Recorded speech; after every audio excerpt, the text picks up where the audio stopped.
Karena di kejauhan udah banyak orang tuh. Banyak orang, terus lampu-lampu mewah. Tapi saya lihat dari jauh tuh kok orang-orangnya warna-warni kulitnya. Pas saya mau nanya keluar orang itunya pakai saya pergi, ya Allah, saya kaget sampai merinding semua.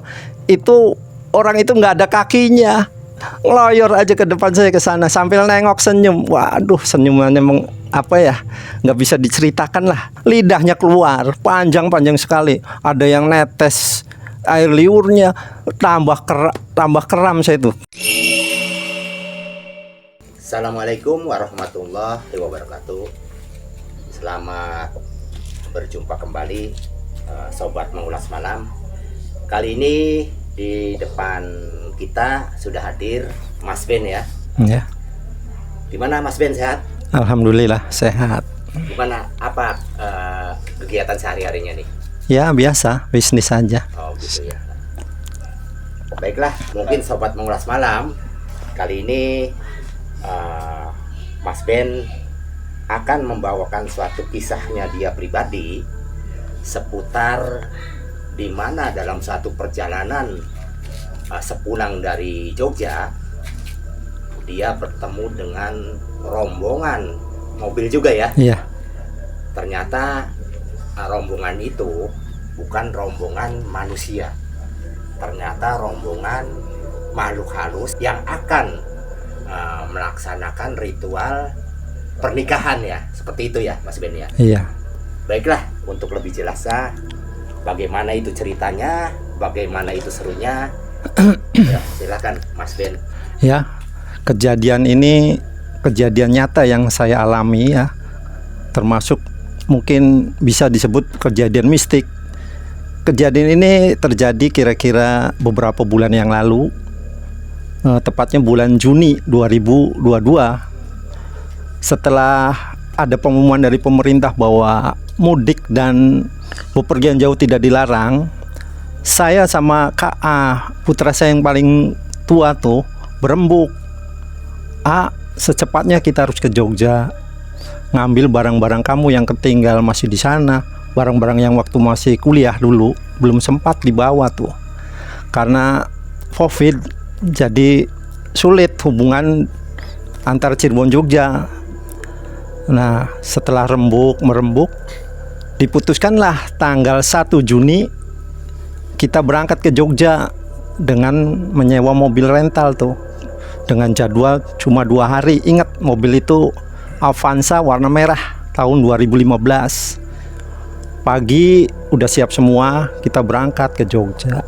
Nah, ini berangkat dari mana Mas Ben? Dari Cirebon. Oh, dari Cirebon menuju Jogja. Pagi jam 10-an lah. Dalam rangka menjemput anak ya? Bukan menjemput, mengambil barang-barang yang ada di Jogja. Anak sih ikut sama saya nih. Setelah selesai kuliah itu? Iya, udah selesai karena COVID pulang. Jadi barang masih tertinggal tuh di Jogja. Berangkat, singkat cerita, nyampe di Jogja malam lah, jam 10-an. Pertama yang saya kunjungi ya adik saya, kebetulan adik saya tinggal di sana. Terus ya bla bla bla, melepas rindu lah, ngobrol. Terus setelah jam 12 adik saya mempersilahkan, udah istirahat dulu, capek kan, besok katanya mau ngambil barang-barang terus langsung pulang.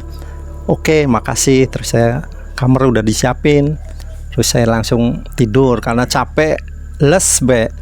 Tidak, jam 10 pagi saya pamit, Yan, udah mau langsung ke kos-kosan. Kos-kosannya tuh di Bantul, ya kira-kira setengah jam lah dari tempat adik saya itu. Ya wis, hati-hati, mungkin saya nggak balik lagi nih, langsung dari kos-kosan Bantul langsung Cirebon. Karena mobilnya juga kan jadwalnya cuma 2 hari, jadi tanggal 3 tuh harus udah ada di Cirebon. Setelah pamitan, ya berangkat ke Bantul. Kira-kira setengah jam lah nyampe di kosan anak saya yang dulu tuh, Bantul. Setelah ketemu bapak kos, saya ceritakan niatnya mau bawa barang-barangnya. Banyak ternyata, kasur, pakaian, sepatu, buku-buku penuh full. Kata saya, ngomong ke anak saya, ini barang banyak kan, ditinggalkan sebagian dah.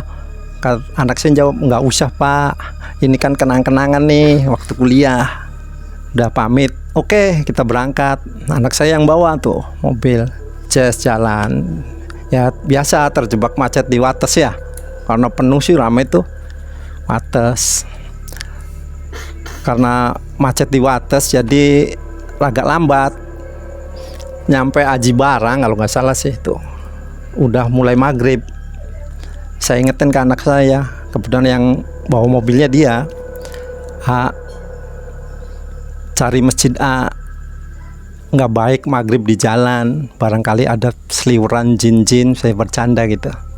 Iya Pak, jawab anak. Setelah cari-cari ketemu tuh di perempatan Aji Barang, kan ada masjid besar tuh ya. Singkat kata, selesai sholat. Dari pagi anak saya nyetir sampai sore, berarti malamnya saya nih.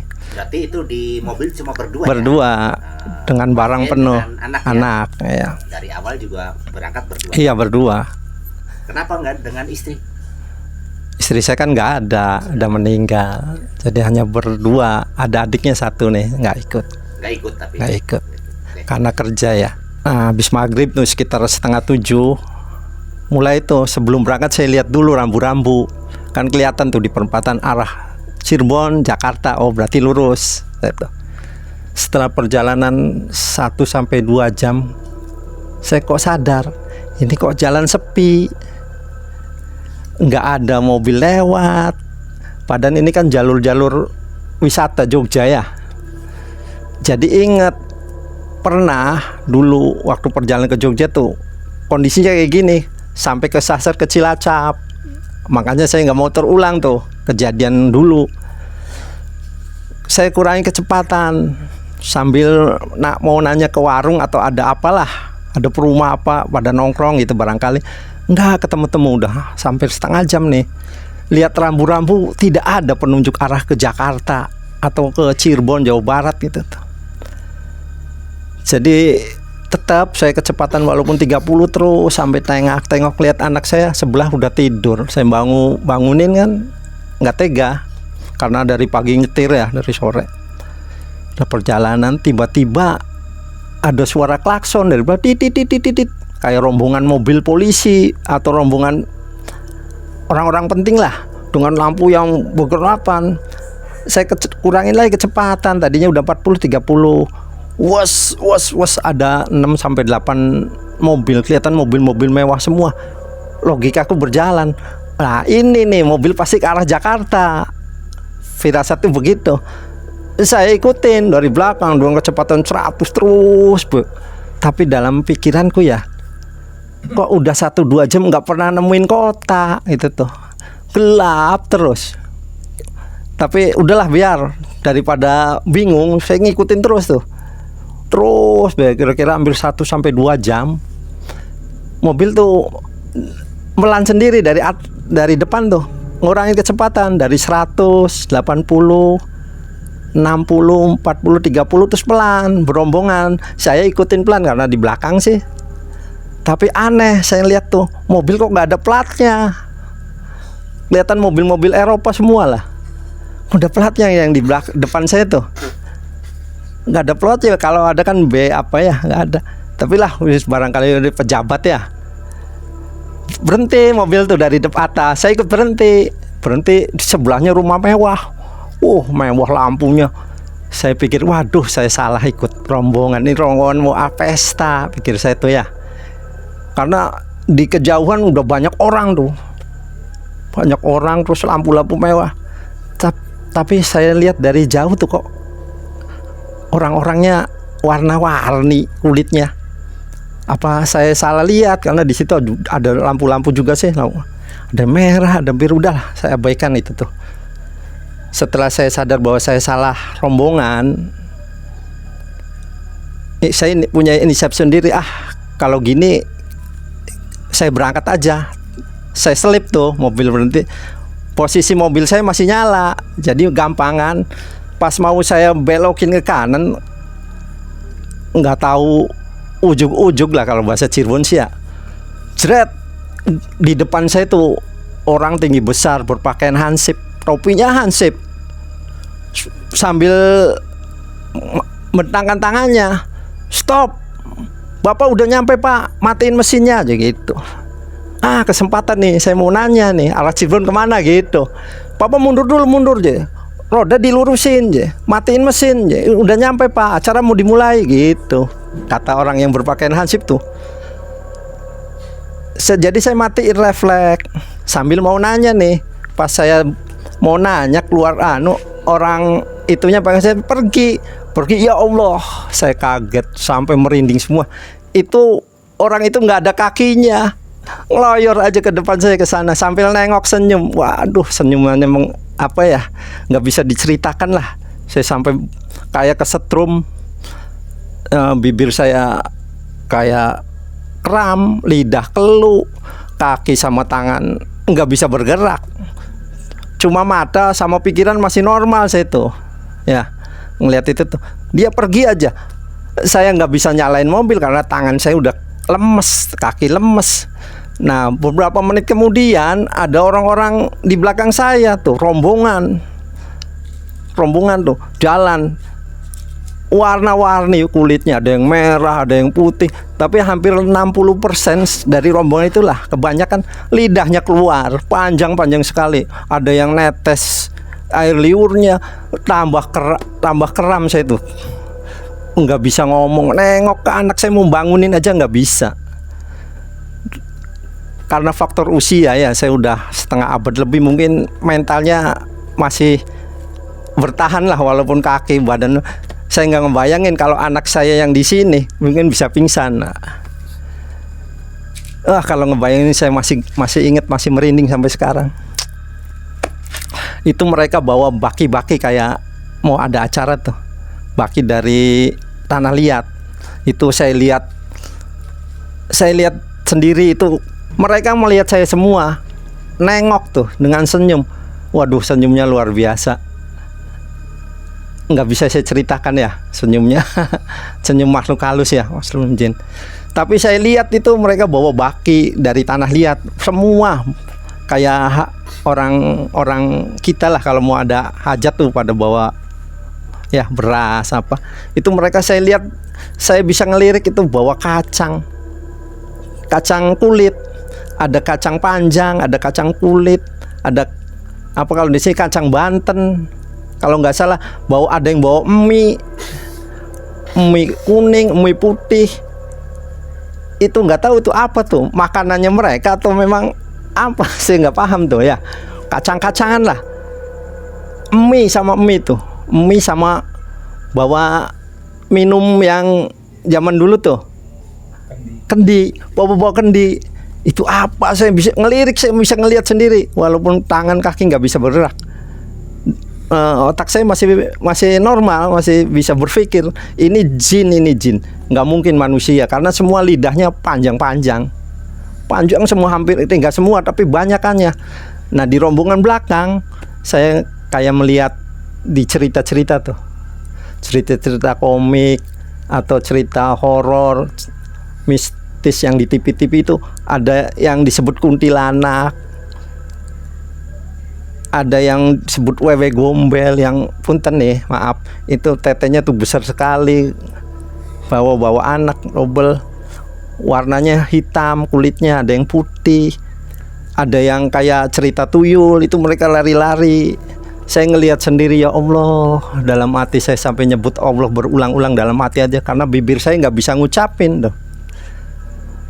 Itu rombongan. Akhirnya saya ngelihat di sana ada sorak-sorak di depan tuh, suaranya sorak-sorak, keplok tuh sama plok. Jadi saya nengok ke depan, udah ini saya abaikan ya yang rombongan ini. Itu ternyata keluar dari nggak tahu mobil keberapa, perempuan berpakaian pengantin ala barat, sampai menjulang ke belakang tuh, pakaiannya putih-putih, mukanya juga putih. Nengok saya lagi dari kejauhan, saya les lagi, ya Allah, semua nengok saya tuh, nggak bisa saya ceritakan senyum mereka tuh. Nah pasangannya itu pakaian Eropa, pakai jas, sama lah pasang kayak pengantin Eropa itu, pakai jas, kulitnya hitam. Kalau ini hitam legam, kalau perempuannya putih pucet. berjalan beriringan. Di sana kelihatan bersorak-sorak, keplok semua itu, plak plok plak plok. Tapi nggak ada musik, cuma keplok. Terus mereka pada joget kayak zaman manusia purba tuh, yang loncat-loncat itu, loncat. Ya Allah, saya tuh sampai kaget. Ada apa ya, kejutan juga. Ini pengalaman saya bisa ngelihat makhluk halus. Sebelumnya nggak pernah ya, terus terang aja. Sisi lainnya, saya juga ngeri dampaknya apa nanti saya ke depan kalau melihat makhluk halus. Wallahu alam lah ya. Saya ngelihat rombongan yang tadi ngelewat saya tuh membagi-bagikan kacang dilempar-lempar, ambilin sama lidahnya tuh. Lidah mereka hampir semua besar, bagian besar lidahnya panjang-panjang. Kulitnya aja berbeda-beda, tapi lidahnya sama. Pengantinnya juga begitu, lidahnya panjang. Yang laki-laki gitu, yang perempuan gitu. Bagi-bagi kacang, dimakan sama lidahnya tuh lah, selesai. Terus mie, bagi-bagi mie, minuman. Jadi dibagi-bagikan, dilempar-lempar itu. Airnya keluar, diminumin. Ya kayak pesta lah. Saya akhirnya sadar, ya Allah, ini saya lihat sendiri dengan kepala sendiri, ada pengantin jin. Ini udah jelas karena ada pasangan pengantinnya, pakaian pengantin ala manusia. Jadi saya percaya bahwa jin itu bisa menyerupai apa aja, menyerupai pohon, mungkin manusia. Dari situ akhirnya saya yakin bahwa yakinnya jin itu ada ya. Setelah beberapa hampir setengah jam lah, kelihatan kayaknya sih saya ngelihat tuh ada tepukan dari samping keras sekali. Wah, sadar, Pak. Pas saya nengok, anak saya bangun, sadar, Pak, sadar. Ya Allah, saya tuh alhamdulillah pas ada di hutan, Pak, aja kata anak saya tuh. Pas saya nengok, hutan gelap sekali, nggak ada cahaya sama sekali tuh. Setelah sadar tuh, setelah anak saya nepuk. Anak saya sih nggak ngelihat kejadian itu, cuma pas dia sadar nepuk saya, mungkin saya dianggapnya nggak sadar tuh ya. Setelah jadi posisi itu sudah nggak di jalan raya lagi ya? Nggak di jalan raya, di jalan kampung, tapi jalannya bagus. Cuma nggak ada penduduk di sini? Nggak ada, gelap hutan. Jalannya saya lihat setelah anak saya nyalain tuh kelihatan jalannya bagus. Masih aspal jalannya? Iya, masih aspal. Tapi jalan kecil ya? Iya. Nah nanti nih, setelah anak saya ngeplok, sadar saya baru sadar. Papa nyalain, Pak, ada di mana ini? Nggak bisa, tangan Papa lemes semua. Jadi anak saya tuh ya udah gantian. Jadi saya tuh digeret tuh, dibantu ke belakang dong. Tapi awas, Pak, ini ada rem tangannya aja, takutnya mundur. Jadi saya ngindari rem tangan.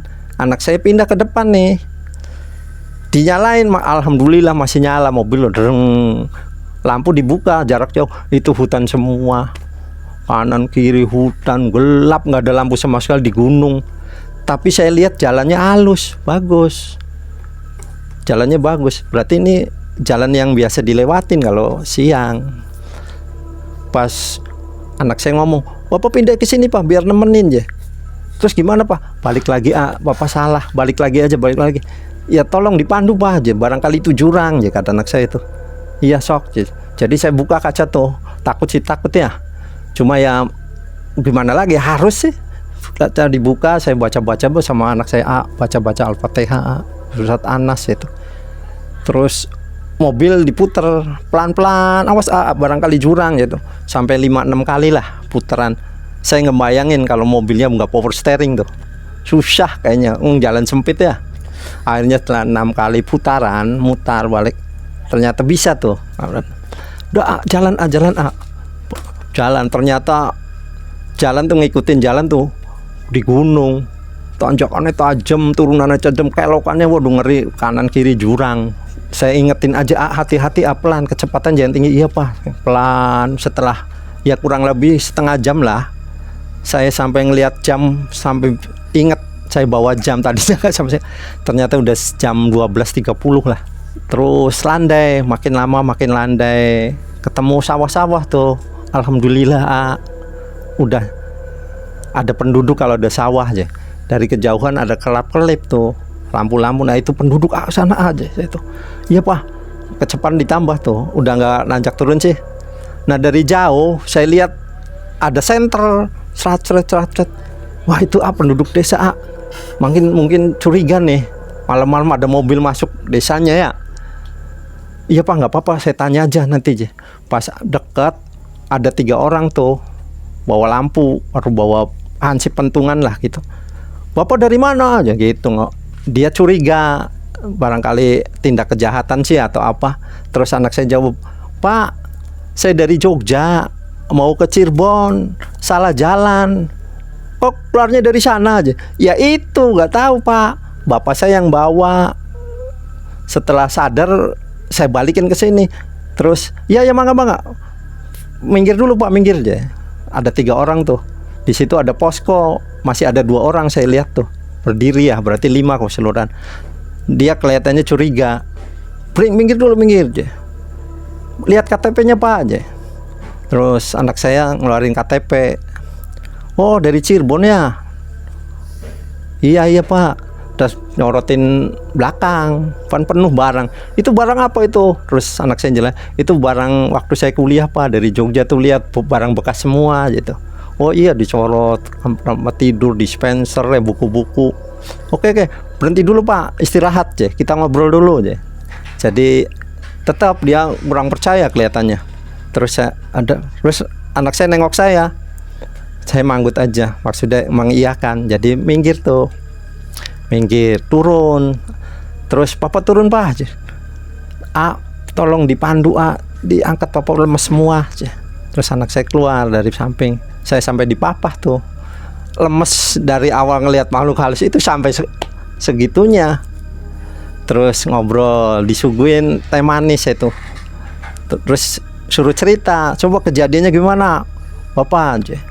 Terus saya ceritakan ya seperti yang tadi kejadiannya saya ceritakan. Terus orang situ syukur Pak aja, Bapak masih diberi keselamatan aja. Saya tuh penasaran kenapa. Itu namanya Gunung Lio Pak. Kalau Bapak terus aja itu angker. Kalau malam, jangankan malam, sore aja nggak ada yang berani penduduk sini tuh. Oh iya Pak, iya Bapak masih dilindungi Allah, bisa balik lagi. Belum pernah saya bertahun-tahun ngelihat ada mobil malam lewat tuh aja. Kok Bapak bisa lewat ke sini kapan? Waduh, saya nggak tahu Pak. Saya ngikutin rombongan mobilnya. Saya dari siang sore tuh jaga pos. Kalau memang kan tahu lewat, berarti kan goib tuh ya. Nggak terlihat ya. Iya, nggak terlihat. Yang asli aja nggak terlihat. Iya, apalagi mobil yang dipakai bangsa jin itu. Saya sampai orang nggak ngelihat ada berangkat untuk pulang. Terus saya ceritain. Terus dia cerita, ada salah satu yang lebih tua lah cerita, Pak, di sini ada mitos ya. Gunung Lio itu dari dulu sering makan korban pengantin baru.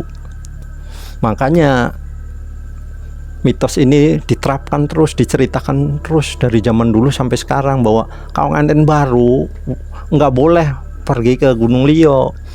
Kalau maksa itu banyak kejadian. Kalau nggak gila, meninggal di sana, kecelakaan. Terus ada lagi yang muda cerita, ya Pak, 3-4 bulan yang lalu itu orang Tegal. Sebetulnya sih mereka bukan pengantin baru, udah 3 tahun, 4 tahun tapi belum punya anak. Dinyatakan hilang dari Tegalnya tuh. Udah lapor polisi, ternyata ketemu di Gunung Lio, jatuh di jurang. Udah 3-4 hari kemudian tuh. Orang Tegal aja. Itu sepasang pengantin, walaupun bukan muda lagi, tapi ya kejadian begitu, apalagi pengantin baru aja. Terus saya berpikir, iya ya, tadi juga saya lihat tuh, apa ada korelasinya dengan pengantin bangsa jin itu tuh. Padahal saya tadinya belum pernah dengar cerita itu. Setelah cerita lama akhirnya saya paham. Iya, bahwa manusia tuh ternyata tidak hidup sendiri di dunia ini. Ada makhluk lain yang mendampingi kita, makhluk yang terselubung, dan itu nyata.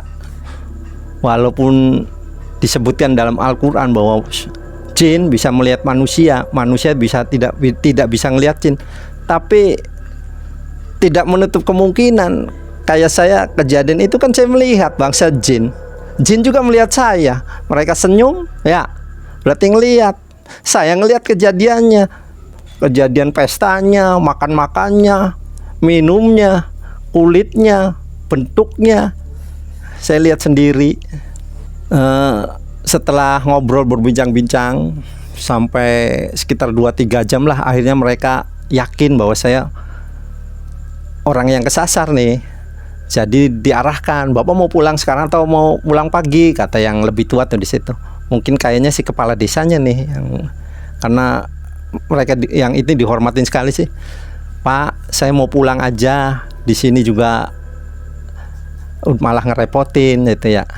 Ya udah, kan saya lihat di luar udah menunjukkan jam 4 ya, 4 subuh nih, udah banyak lalu lalang tuh orang bertani, kelihatan pakai motor, pakai sepeda.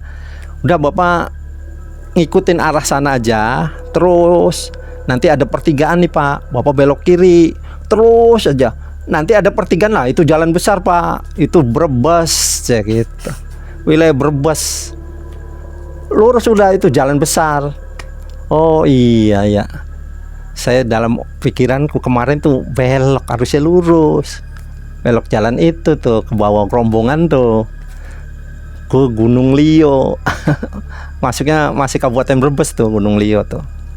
Saya pamit terus pulang ke arah Cirebon, ngikutin petunjuk tuh, lurus, ada pertigaan, belok kiri, terus ada pertigaan. Nah itu ternyata benar jalan besar. Ke jalan besar udah subuh tuh. Ya udah pulang.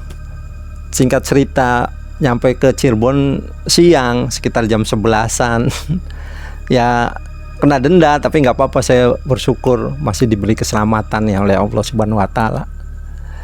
Nah kejadian ini mungkin tidak akan saya lupakan seumur hidup, mungkin sampai akhir hayat, dan belum tentu bisa ngelihat kejadian kayak gini lagi tuh. Saya ambil hikmahnya aja, saya ambil hikmahnya sebagai bahan renungan bahwa ternyata tinggal di dunia kita ini tidak sendirian, ada makhluk lain yang walaupun beda dimensi kadang-kadang bisa ketemu. Contohnya saya sendiri.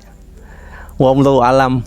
Itulah sobat mengulas malam, betapa serunya perjalanan Mas Ben ini hingga tersasar ke dunia makhluk halus. Banyak hal-hal yang dia lihat dalam bentuk di luar nalar, namun akhirnya sampai tujuan juga. Nah, apa kira-kira pesan Mas Ben untuk orang yang dalam perjalanan bertemu di daerah yang tadi kesasar ini? Kira-kira pesannya gimana? Ya, kesannya pertama ketenangan, kedua jangan melamun, ketiganya jangan resah. Nah, saya tuh resah, ngelamun. Justru kadang-kadang kondisi tubuh kita tuh bisa aja dipengaruhi makhluk halus dengan kondisi itu. Dan yang utamanya berdoa ya. Iya, berdoa pasti itu doa. Baiklah, itu cerita yang sangat menarik, penuh dengan mistik dari Mas Ben ini. Mudah-mudahan sobat mengulas malam bisa menikmatinya. Kalau ada pesan dan saran, silahkan tertulis dalam video yang Mas Ben sampaikan. Jangan lupa subscribe dan tombol jempol. Wassalamualaikum warahmatullahi wabarakatuh.